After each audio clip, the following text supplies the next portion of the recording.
두 번째 사사기 시간입니다. 지난 시간 우리가 사사기 첫 번째 시간을 묵상하면서 사사기가 여호수아가 죽은 이후에 진행되어진 그의 사건인 것을 1절을 통해서 우리가 볼 수 있었습니다. 그래서 여호수아가 죽은 후에 이스라엘 백성들은 하나님께 1절에 보면 우리 가운데 누가 먼저 올라가서 가나안 족속과 싸우리까라는 질문을 하게 되어지고, 그 질문에 따른 하나님의 대답은 유다 지파가 올라가라 라고 말씀하셨죠. 그리고 하시는 말씀이, 보라 내가 이 땅을 그의 손에 넘겨주었노라, 내가 네 손에 넘겨줄 것이다 라고 아니라 완료형으로 넘겨주었다 라고 선포하시는 약속의 말씀을 우리가 볼 수 있었습니다. 그러니까 결국 이 말씀에 믿음으로 순종해서 나가기만 하면 하나님께 쌓아주시겠다는 그런 약속이죠. 반드시 이기게 하시겠다는 보정 서류와도 같은 그러한 약속이었습니다. 우리가 일상의 삶을 살아가면서 우리의 삶에 든든한 백그라운드가 있으면 얼마나 힘이 됩니까? 그런데 사람이 백그라운드가 되어도 힘이 되는데, 만약에 omang 계신 하나님께서 우리 뒷배경이 딱 되어서 대신 싸워주는 분이니까 얼마나 힘이 될 수 있겠습니까? 이스라엘 백성들이, 유다가 또 이 믿음으로 섰으면 참 좋겠죠. 우리도 마찬가지입니다. 그런데 유다 지파는 어떻게 했습니까? 우리가 지난 시간 살핀 것처럼 완전한 순종을 하지 못했다는 거예요. 하나님 말씀에 의지해서 유다 지파가 그 가나안 땅, 가나안 족속과 싸우러 올라갔다면 좋았을 뻔했는데, 그들은 다른 지파와 함께 연대해서 시몬 지파와 더불어 싸우기를 원했죠. 즉 연합을 함께 청하는 모습을 볼 수 있었습니다. 그래서 이 하나님의 싸우시는 싸움에 그냥 순종하며 나가면 이미 주어진 땅임에도 불구하고 유다 지파는 하나님의 말씀보다는 그 땅에 대한 두려움, 그 땅에 살고 있는 가나안 지파에 대한, 가나안 거민들에 대한 두려움이 없었기 때문에 시몬 지파에게 협력을 요청하게 되어졌고, 이제 비록 불완전한 온전한 순종의 모습은 아니었지만 하나님은 그 가운데서도 역사하셔서 그 싸움을 이기게 하시는 모습을 우리가 볼 수 있었습니다. 가나안 족속과 브리스 족속을 하나님께서 그의 손에 넘겨주셨고, 이제 큰 성령을 거두게 하신 그 여파를 몰아서 또 오늘 본문의 말씀이 이제 전개되는 모습을 보게 됩니다. 오늘 말씀 한번 읽어볼게요. 유다 자손이 예루살렘을 쳐서 점령하여 칼날로 치고 그 성을 불살랐으며, 그 후에 유다 자손이 내려가서 산지와 남방과 평지에 거주하는 가나안 족속과 싸웠고, 유다가 또 가서 헤브론에 거주하는 가나안 족속을 쳐서 세세와 하이만과 달미를 죽였더라. 헤브론의 본 이름은 기랏 아라바드라고 말씀합니다. 자, 유다 자손은 훗날 이스라엘의 수도가 되어지는 예루살렘까지 점령을 하게 됩니다. 지난 시간에 우리는 유다 자손이 아도니 베색을 사로잡아서 어떻게 했습니까? 엄지손가락과 엄지발가락을 잘라버리고 예루살렘까지 끌고 갔다는 내용을 보았죠. 유다 자손이 이 베색왕 아도니 베색을 그런 식으로 처리하여서 굳이 예루살렘으로 여러분 끌고 간 이유가 무엇이겠습니까?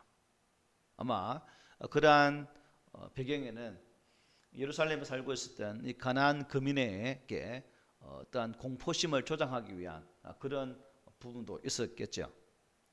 그러나 아무튼 그것은 가나안 그 지역, 가나안 땅에 평배해 있던 그 땅의 풍습, 컨셉이었습니다. 왕을 잡으면 잘라버리는 게, 손가락 자르고 발가락 자르고 싸움도 못하게, 그 컨셉에 대해서 따라갔다는 거죠. 그러니 결국 유다 지파는 그 땅의 관습은 쫓을지언정 하나님 말씀에 대한 불완전 순종으로 나아갔던 모습을 우리가 지난주 살피던 내용입니다. 그리고 이제 거기서 멈추지 않고 이제 계속해서 남막으로 내려갑니다. 가나안 족속과 싸웠고 급기야는 어디까지 정복하게 됩니까? 헤브론까지 정복을 하게 됩니다. 특히 헤브론 정복 이야기 속에 특이한 이름을 가진 세 사람이 있죠. 누굽니까? 세세, 아이만, 달메가 나옵니다. 이 사람들의 이름이 나오는 이유가 있습니다. 민수기 13장 22절에 이렇게 말해요. 또 네겝으로 올라가서 헤브론에 이르렀더니 헤브론은 애굽 소안보다 7년 전에 세운 곳이라 그곳에 아낙 자손 아히만과 세세와 달메가 있었더라. 여러분, 과거 가데스 바네아에서 가나안 땅을 점탕하기 위해서 모세가 각 지파마다 지도자 한 명을 뽑아서 12지파니까 12명을 세워서 가나안 땅에 정탐을 보내게 됩니다. 약 40일 동안 정탐을 하고 이제 돌아와서 보고하는 그 가운데 이 정탐꾼들의 보고가 두 갈래로 갈리는 내용을 우리가 이미 잘 알고 있죠. 2대 10으로 완전히 편이 갈라져서 두 명은 온전한 긍정적인 보고를 하지만 10명은 그렇지 못한 보고를 하게 됩니다. 그 중에서 우리가 잘 아는 것처럼 여호수아와 갈렙은 그 가나안 땅을 정탐한 이후에 보고하기를 인간적인 관점보다는 하나님의 관점에서 그 가나안 땅을 바라보았고 하나님의 시각에서 그 땅을 바라보니까 정말 그 땅이 아름다운 땅이고 젖과 꿀이 흐르는 땅이었다는 거죠. 그래서 그들이 보고하기를 심히 그 땅은 좋은 땅이었다고 고백하면서 그 땅에 있는 사람들이 곧 우리들의 무엇이다? 밥. 옛날에는 밥이란 말했죠. 먹이라고 이렇게 고백을 합니다. 그리고 이렇게 말씀하죠. 우리가 곧 올라가서 그 땅을 취하자. 능히 이기리라고 이렇게 보고를 하게 됩니다. 그러나 잘 아시는 것처럼 여호수아와 갈렙을 제외한 나머지 10명 이 정탐꾼은 지극히 인간적인 관점에서 그 땅을 바라보았고 또 그 땅을 평가하게 이르게 되죠. 민수기 13장 31절부터 33절에 보면 그들이 그 땅에 거했던 아낙 자손이 어떤 자손입니까? 거대한 거인족 소이거든요. 거인족을 보고 이렇게 놀랍니다. 우리 한번 읽어봅시다. 시작. 그와 함께 올라갔던 사람들은 이르되 우리는 능히 올라가서 그 백성을 치지 못하리라. 그들은 우리보다 강하니라 하고 이스라엘 자손 앞에서 그 정탐한 땅을 악평하여 이르되 우리가 두루 다니며 정탐한 땅은 그 주민을 삼키는 땅이요 거기서 본 모든 백성은 신장이 장대한 자들이며 거기서 네피림 후손인 아낙 자손의 거인들을 보았나니 우리는 스스로 보기에도 메뚜기 같으니 그들이 보기에도 그와 같았을 것이니라 라고 이렇게 안타까운 그야말로 참 인간적인 부정적인 그러한 보고를 하게 됩니다. 두 명의 긍정적인 보고와 10명의 부정적인 보고를 들은 이스라엘 백성들의 반응 우리 잘 알죠. 다수를 따르게 되는 결정을 하게 됩니다. 그러니까 비슷한 생각을 많이 가진 사람들끼리 어떻게 해요? 같은 마음이 통하는 거죠. 다수가 그 결정을 하니까 또 다수의 백성들이 그 선택을 따라서 그 결정을 하게 된다는 겁니다. 결국 믿음의 관점으로 믿음으로 그것을 보지 못했던 많은 사람들 때문에 하나님께서는 이스라엘 백성들에게 40일 정탐의 날수를 1일을 1년을 삼아서 40년을 광야 생활로 뺑뺑이 돌리는 그런 모습을 우리는 잘 알고 있습니다. 그 결과 40년 이후에 그렇게 인간적인 관점으로 보고했던 모든 자들은 광야에서 다 죽게 되지만 여호수아와 갈렙은 하나님 은혜로 가나안 땅으로 들어가는 은총을 받게 된다는 사실이죠. 지난 주일에도 잠시 언급했지만 참 이스라엘 백성들이 여러분 싸움으로 나갔다면 7일 만에 들어갈 수 있는 그 땅, 그런데 그들이 불순종함을 통해서 40년을 빙뺑이 돌아야만 갈 수 있는 땅이 되고 말았다는 사실입니다. 여호수아와 갈렙의 말을 듣고 믿음으로 정면 돌파했다면 일주일이면 충분히 갔을 땅이지만 그들은 불순종이기 때문에 그러한 광야에 고생하는 훈련을 받게 되었다는 거죠. 여기서 우리가 볼 수 있는 게 뭐냐면 믿음 없는 자들은 광야에서 모두 죽게 된다는 사실, 그리고 하나님 말씀 앞에 선 자는 하나님 약속의 땅에 들어가서 그 은혜를 보게 된다는 사실, 이게 오늘 이 시대에도 우리가 참 교훈으로 받아들여야 할 말씀이죠. 오늘 본문 다시 들어와서 10절에 우리가 본 것처럼 세 사람, 세세와 아히만과 달메, 이스라엘 백성들의 간담을 서늘케 했던 이 아낙 자손의 대표적인 인물들이었습니다. 나중에 20절에 보면 이 세 아들이 안악의 세 아들이다라고 밝히고 있죠.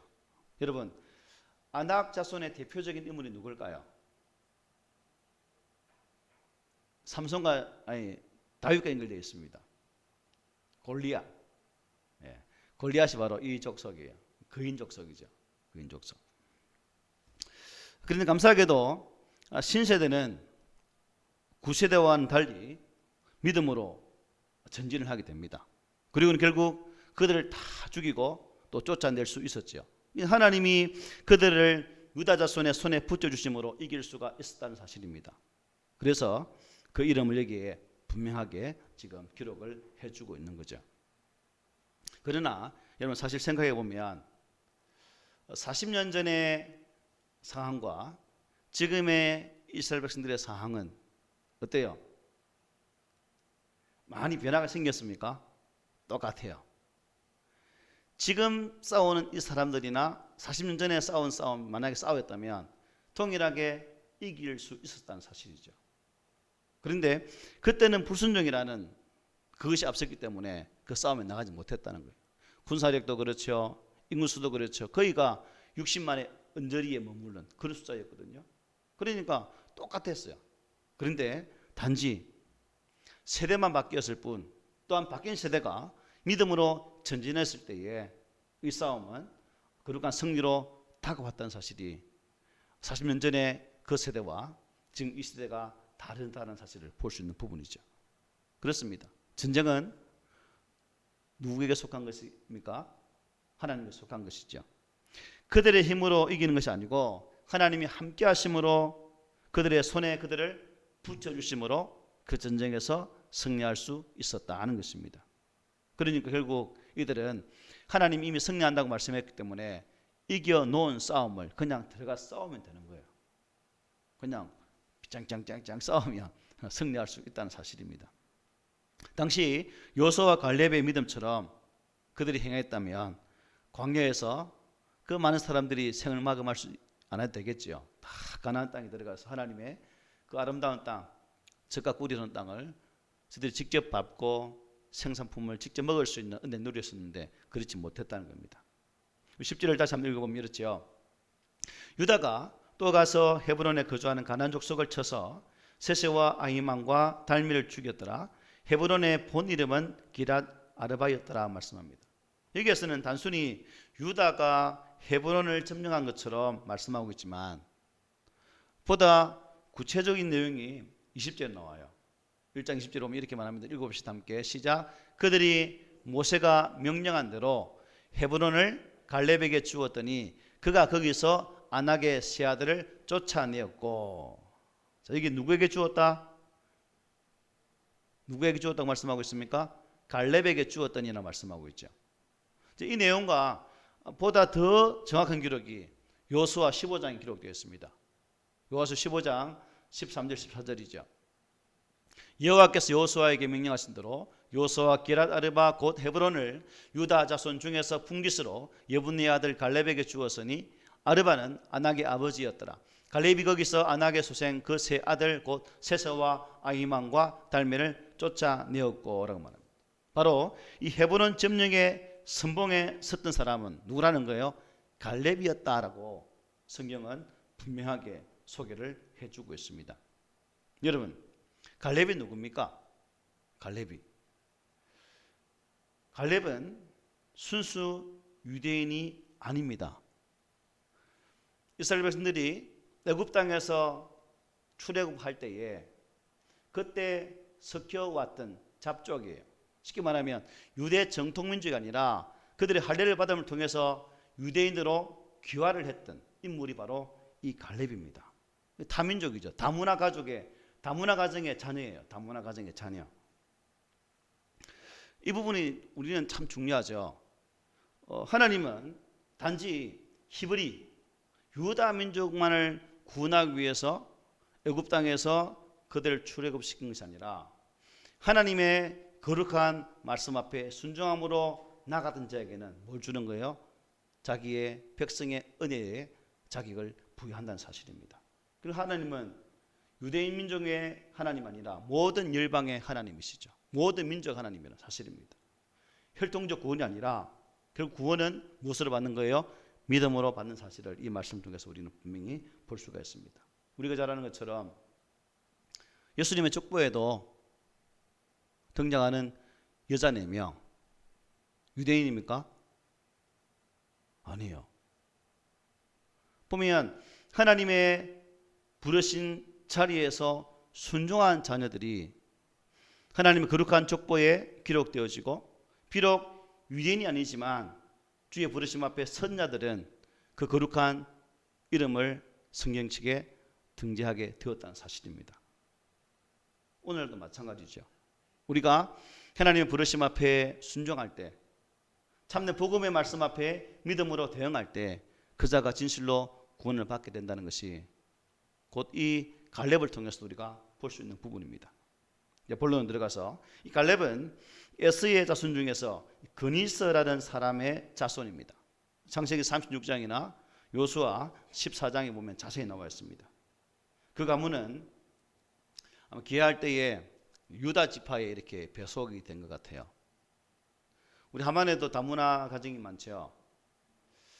한국으로 귀화했지만 다문화라는 그 사실 때문에 여러분 보이지 않는 차별이 존재하죠.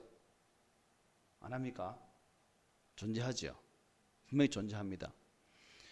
이 갈렙도 아마 유다 지파에 배속이 되어졌지만 다문화라는 그 사실 때문에 유다 지파로부터 여러분 좋은 대우를 받았겠어요? 아니면 천대를 받았겠습니까? 아마 차별을 충분히 받을 것으로 짐작이 됩니다. 유다 민족이 족속의 성격이 얼마나 강합니까? 타 민족을 배제하는 그 성격이 강하거든요. 그러니까 아마 이 갈렙도 그런 참 아픔을 경험했을 거예요. 그런데 이 갈렙은 그러한 신분적인 환경과 여건과 조건 속에서도 굴하지 않고 하나님의 부르심으로 나왔다는 사실이에요. 그리고 그 순종의 삶을 살았기 때문에 모세가 보았을 때도 여러분 그 갈렙의 믿음의 모습이 얼마나 아름다웠겠습니까? 그러니까 12명의 청탁군을 뽑는 그 한 명, 유다 지파의 대표로 뽑히게 되었다는 사실이죠. 얼마나 대단합니까? 대단하죠? 대단하지 않나 보죠. 대단한 거예요, 이게. 엄청난 거예요. 그래서 우리가 갈렙하면 참 이제 오늘 본문에 이 당시의 나이를 된다면 한 80, 한 5세 정도 되겠죠. 그 나이에도 불구하고 기백이 청청했던, 그야말로 믿음으로 따지면 청룡호 같은 기백을 가졌던 그런 인물이 바로 갈렙입니다. 그가 얼마나 하나님을 기쁘시겠는지, 얼마나 믿음으로 잘 보였는지 우리는 요수아 14장에서 그의 믿음의 됨됨이를 잘 볼 수가 있죠. 여러분들은 화면을 보시고 저는 읽어드릴게요. 한번 보십시오. 요수아 14장 6절부터 14절입니다. 그때에 유다 자손이 길갈에 있는 여호수아에게 나오고 그니스 사람 여분네의 아들 갈렙이 여호수아에게 말하되 여호와께서 가데스 바네아에서 나와 당신에게 대하여 하나님의 사람 모세에게 이르신 일을 당신이 아시는 바라. 내 나이 40세에 여호와의 종 모세가 가데스 바네아에서 나를 보내어 이 땅을 정탐하게 하였으므로 내가 성실한 마음으로 그에게 보고하였고 나와 함께 올라갔던 네 형제들은 백성의 간담을 놓게 하였으나 나는 내 하나님 여호와께 충성하였으므로 그날에 모세가 맹세하여 이르되 내가 내 하나님 여호와께 충성하였은즉 네 발로 밟는 땅은 영원히 너와 네 자손의 기업이 되리라 하였나이다. 이제 보소서, 여호와께서 이 말씀을 모세에게 이르신 때로부터 이스라엘이 광야에서 방황한 이 45년 동안을 여호와께서 말씀하신 대로 나를 생존하게 하셨나이다. 오늘 내가 85세로 돼 모세가 나를 보내던 날과 같이 오늘도 내가 여전히 강건하니 내 힘이 그때나 지금이나 같아서 싸움이나 출입에 감당할 수 있으니 그날에 여호와께서 말씀하신 이 산지를 지금 내게 주소서. 당신도 그날에 들으셨거니와 그곳에는 아낙 사람이 있고 그 성읍들은 크고 견고할지라도 여호와께서 나와 함께 하시며 내가 여호와께서 말씀하신 대로 그들을 쫓아내리이다 하니 여호수아가 여분네의 아들 갈렙을 위하여 축복하고 헤브론을 그에게 주어 기업을 삼게 하며 헤브론이 그니스 사람 여분네의 아들 갈렙의 기업이 되어 오늘까지 이르렀으니 이는 그가 이스라엘의 하나님 여호와를 온전히 쫓았음이니라. 아멘. 갈렙이 이제 땅을 분배받기 전 정복 전쟁을 하면서 여호수아와 나누었던 모세를 통해 주어진 그 약속을 다시금 여호수아와 대화를 하면서 그 땅이 내게 준 기업임을 온전히 선포하면서 비록 내 나이 85세지만 아직까지 건강하니까 충분히 헤브론에 정복할 수 있다라고 이렇게 말하는 내용입니다. 이 갈렙이 40년 전 가나안 땅을 점령할 때 이스라엘 백성들의 간담을 서늘케 했던 그 아낙 자손이 거주하는 그 산지를 자신의 땅, 자신의 분깃으로 달라는 것입니다. 뭐 단순히 좋은 땅을 달라는 차원의 문제가 아니죠. 과거 공로를 내세워서 넓은 땅을 달라는 것도 아닙니다. 오히려 헤브론 점령하기 어려운 땅이었습니다. 그런데 이 갈렙은 12절의 말씀처럼 그곳에는 아낙 사람이 있고 그 성읍들은 크고 견고할지라도 비록 거인이 거하고 그 성이 크다 할지라도 그 헤브론 산지를 나에게 달라라고 간청하는 거죠. 왜요? 하나님이 약속하셨고 또한 하나님께서 그 약속의 말씀에 순종한 자에게 주신 그 믿음으로 서 있었기 때문에 갈렙은 그러한 당당함으로 여호수아에게 이러한 말을 할 수 있었다는 사실입니다. 이 헤브론이 정복되면 가나안 땅을 보다 손쉽게 점령할 수 있거든요. 그만큼 요충지라는 사실입니다. 그래서 갈렙이 그 땅을 달라고 말합니다. 헤브론을 점령한다는 것은 가나안 땅의 타 지역들을 점령하는 데 있어서 큰 이득이 상징적인 의미를 가지고 있다는 사실이죠. 그래서 이것만 제거하면 이스라엘 백성들의 마음이 어떨까요? 그 무서웠던 아낙 자손, 거인 족속, 저것들 때문에 감히 들어가지 못하는 그 땅인데 저것만 없어지면 우리는 한결 수월하겠다는 마음이 생기겠나 안 생기겠나요? 생기겠죠. 그러한 의미도 담겨 있다는 겁니다. 자, 그가 여러분 갈렙이 이렇게 참 앞장선 것은 무엇 때문일까요? 성경을 보면 갈렙이 이렇게 당당하게 앞장을 설 수 있었던 두 가지 이유가 있습니다. 첫째는 뭐냐면 하나님의 약속에 대한 분명한 믿음이었다는 거죠. 약속에 대한 믿음. 하나님의 말씀은 불변의 진리입니다. 하나님은 쓸데없는 말 하지 않는 분 아니십니까? 그래서 민수기 24장 19절에 이렇게 말하지 않습니까? 하나님은 사람이 아니시니 거짓말을 하지 않으시고 인생이 아니시니 후회가 없으시도다. 어찌 그 말씀하신 바를 행하지 않으시며 하신 말씀을 실행하지 않으시랴. 하나님은 말씀하신 바를 반드시 이루신다. 야고보 사도도 이렇게 말합니다. 온갖 좋은 은사와 온전한 선물이 다윗로부터 빛들의 아버지께로부터 내려오나니 그는 변함도 없으시고 회전하는 그림자도 없으시니라고 말씀하셨습니다. 그 말씀을 있는 그대로 믿는 자가 복이 있다는 사실을 깨닫게 되죠. 비록 45년이나 지난 시점이고 이제 나이가 85세가 되었지만 그의 믿음은 조금도 흔들림이 없었다는 것입니다. 갈렙은 45년 전이나 지금이나 한결같이 믿음으로 무장되어진 그러한 삶을 살았습니다. 이 갈렙의 영은 옛날 40세 때나 지금 85세 때나 변함없이 동일하게 꼿꼿하게 유지가 되었다는 거죠. 한마디로 하나님 말씀에 대한 확신이 있었고 그 말씀에 온전히 순종하려는 열정이 갈렙에게 있었다는 사실이죠. 아마 이 장면이 코로나 이후에 또 우리에게 꼭 필요한 그런 모습은 아닌가.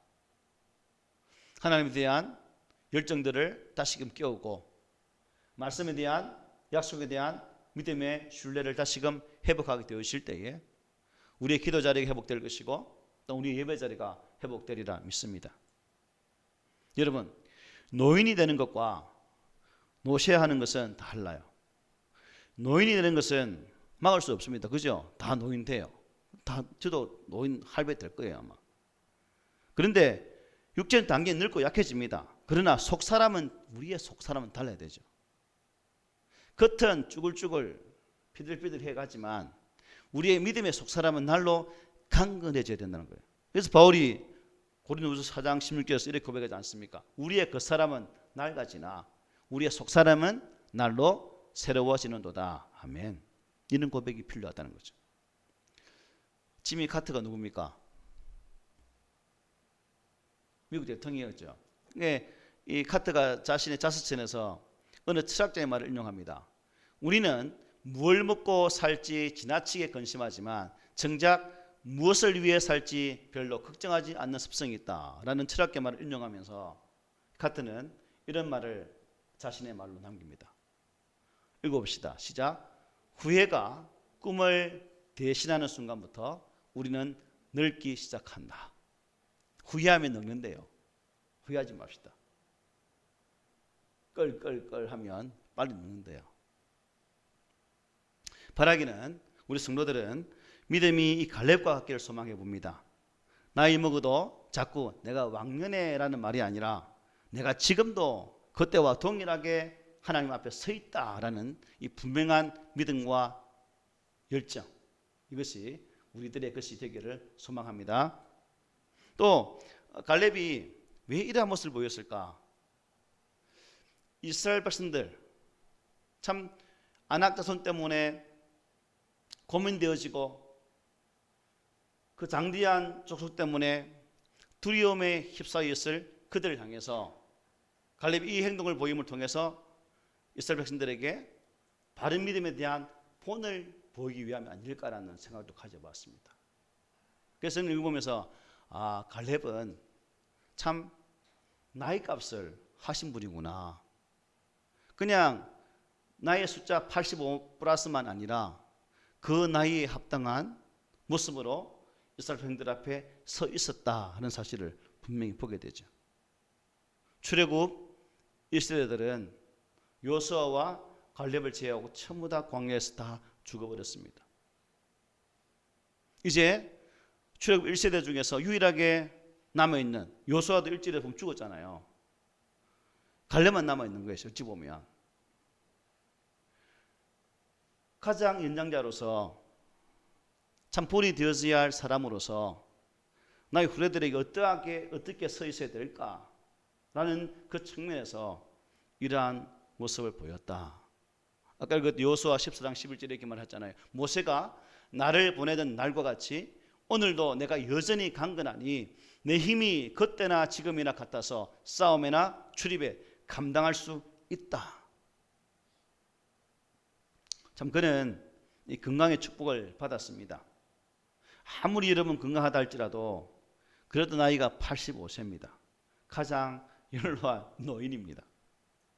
그럼에도 이토록 자신의 찬 이 감정의 이 엄청난 이 벅찬 모습으로 이렇게 자신하는 이유가 무엇일까?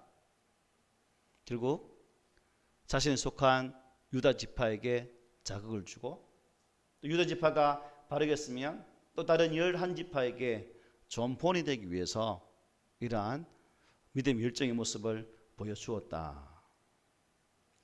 85세 먹은 노인이 앞장서는데 여러분 새파란 것들이 어떻게 뒤에서 나 안 해요 할 수 있겠습니까? 그냥 그런 모습이죠. 아마도 유다 지파의 모든 사람들이 갈렙을 따라서 아마 전장으로 나갔을 것으로 보여집니다. 갈렙은 그야말로 좋은 지도자의 표상이 나겠습니다. 지도자를 잘 만나는 것이 복이죠. 그래서 우리가 저도 그렇고 여러분도 그렇고 서로를 위해 기도해야 되겠죠. 목회자를 위해서, 저는 성도를 위해서 서로에게 덕이 될 수 있도록. 갈렙의 결단과 순종은 유다 지파를 움직여서 그 결과 이 헤브론을 점령하게 되어지고 아낙의 세 아들 세세와 아히만과 달메를 죽일 수 있는 그 자리까지 나아가게 되었다는 것입니다. 저는 우리 교회 모든 성도들이 피차간에 본을 보이려고 노력하는 신앙생활을 했으면 참 좋겠다 하는 생각이 듭니다. 직분자들은 더욱 그랬으면 더 좋겠죠. 나이가 많을수록 더욱 믿음의 본을 보여주는 그 모습이 우리 가운데 있다면 얼마나 좋을까. 윗선을 뜨라는 말이 아닙니다. 진심으로 다른 성도들에게 본이 되고자 하는 그 노력이 우리에게 있어야 된다는 거죠. 베드로는 교회 지도자들에게 이렇게 말했습니다. 맡은 자에게 주장하는 자세를 하지 말고 양무리의 본이 되라고 말했습니다. 그래서 우리도 피차간에 본이 될 수 있도록 뭐 연세 많은 분이나 또 연세가 비록 연수가 작을지라도 그 나이에 맞는 믿음의 삶을 살아서 본이 된다면 참 우리의 공동체가 보다 더 단단한 그런 믿음의 공동체가 될 줄 믿습니다. 말씀 마치겠습니다. 시대는 변해도 하나님께 필요로 하는 사람은 하나님께 충성하는 사람입니다.